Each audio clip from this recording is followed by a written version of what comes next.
On a la distance parcourue par la voiture, 250 km, un temps mesuré de 3 heures à la minute près. Il faut que je trouve les bornes déjà. Donc 250, c'est 249,5 à 250,5.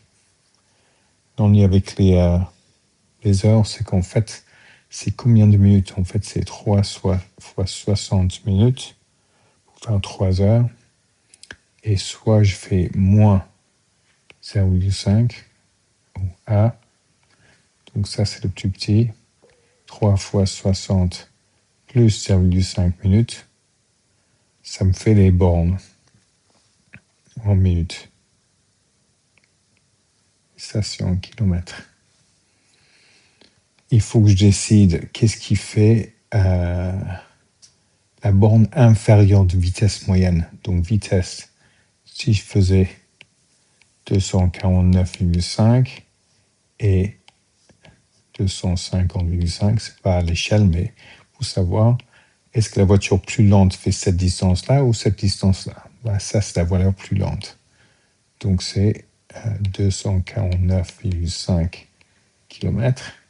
Et puis le temps, si ça prend plus de temps, quand ça prend plus de temps, en fait, pour faire la même distance, il faut prendre plus de temps, ça veut dire qu'on est plus lent. Donc il faut que je prenne moins de temps pour être plus rapide, parce que les voitures plus rapides prennent moins de temps.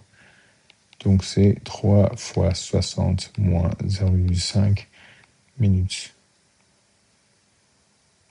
Donc faites 179,5 minutes. Maintenant, il faut que je trouve la vitesse. Donc vitesse est égale à distance divisé par temps. Ce qui fait distance 249,5 divisé par... L'ennui, c'est que 179,5, c'est en minutes. Je veux en heures, il faut que je divise par 60 parce que j'avais multiplié pour faire les minutes. Donc, il faut que je divise pour faire les heures. Attention, c'est cette fraction-là, ça divisé par ça. Et à l'intérieur, je mets une autre fraction là quand je mets dans la calculatrice. Ce qui me fait 3,08. Pardon, 0,08. 3. Pardon, qu'est-ce que je fais? Ce qui me fait 82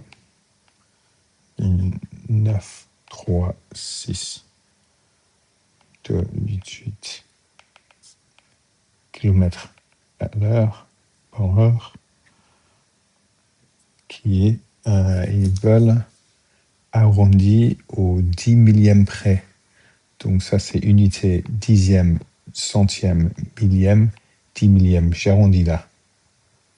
Vite après, ça devient un 3 là. Donc c'est à peu près égal à 82,9363 km/h au 10 millième près. Partie B.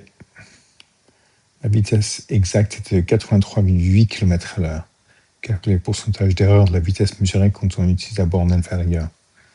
Déjà sur la calculatrice, je vais mettre ça dans une mémoire où je vais copier pour mettre dans la fraction. Et je vais faire le calcul qui est la valeur mesurée. Il faut que je fasse la valeur. Je vais copier cette valeur-là qui avait plus de place décimale. Donc je vais bien montrer que j'ai pris le 2, 8, 8, etc. moins 83,8 divisé par la valeur exacte 83,8 fois 100, ce qui me fait 1,03068,2, etc. qui est à peu près égal à 1,03%. 3 chiffres significatifs.